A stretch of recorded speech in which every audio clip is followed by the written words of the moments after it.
Hello and welcome back to another Walking Dead City review, and today let's talk about Season 2 Episode 7, and personally I would say I'm really impressed with this episode, solely because the last episodes have been really bad. Like the last one, I gave a 4 out of 10, it was really bad, and I went to this episode expecting almost a terrible episode, but no, we got a surprisingly solid episode, a massive improvement on last week's, and this episode has two plots. We have the Maggie plot, which I think is the stronger of the two, and I really enjoyed the Maggie Croat pair up, and the plot that they had, which is about Maggie and the Croat having to climb this massive skyscraper to go to this secret hideout that the Croat knows that the Herschel has gone to. And what I really liked about this plot line is you had Maggie feeling like she was invincible. I liked that we had Maggie facing her fears, and there's some really amazing scenes in this episode.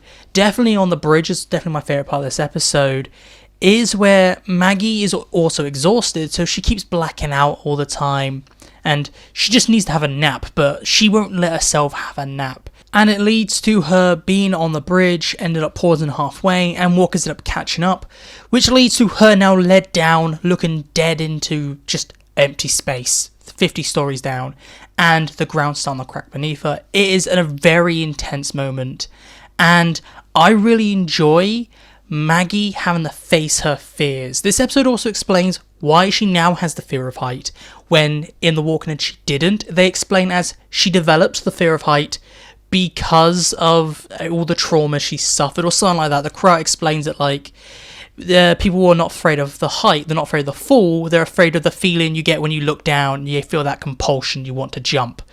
And that's what Maggie's dealing with throughout this episode, and I really enjoyed that. We got some cool development for Maggie, and her having this fear definitely does enhance big chunks of this episode. I really like how this episode is built around her fear once you get up those skyscrapers. It's a big win. I really enjoy that. Now moving on to the Negan side, and I'm going to say this plot is 100% filler, but it's kind of done well. I have some issues, so I'm going to talk about the issues first. So the overall plot is that Jenny's sick, so Negan needs to go to a hospital to go get something to help her recover. But then he decides to go alone and only with a knife and not any weapons really. And what annoys me is like, okay, you're the leader of the Barazzi. Why do you not take all of the Barazzi or big chunk of the Barazzi with you so you can go and storm the hospital, get the resources you need and leave? It really annoys me that doesn't happen. And if I have to look past that, okay, we get some weird walker lurker children, but they're meant to be lurkers, but lurkers don't stand up. When a walker becomes a lurker, they tend to lay down to conserve more energy and just act dead, because that's how they can get their food, because the food will think they're dead, walks over them, bites. But if they're stood up, I know it's a really cool scene, Negan walking through tons of walker children. It's cool to see walker children. Negan can't seem to kill any, but it makes sense. This guy has an affinity for children, and it really works for Negan's character to be the one surrounded by all these walker children. Looks really cool, but I don't like that Negan goes alone, which is really dumb. Even though he's the leader of the Barazzi, he should have brought people with him. Even though that members of the Barazzi said it's really dangerous, and he's like, screw you guys, I'm the leader of the group, I will go alone and risk my life. And you have lurkers who aren't being lurkers. It seems dumb.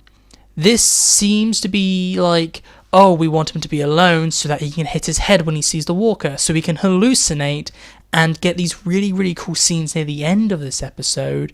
We get two very brief cameos. We get one right at the start with Lucille, then we get Lucille again after Negan's got a concussion, and then we get a surprise Annie and Joshua cameo, and I'm really shocked that they actually got back the actor for Annie, and I was like, wow, this is really cool.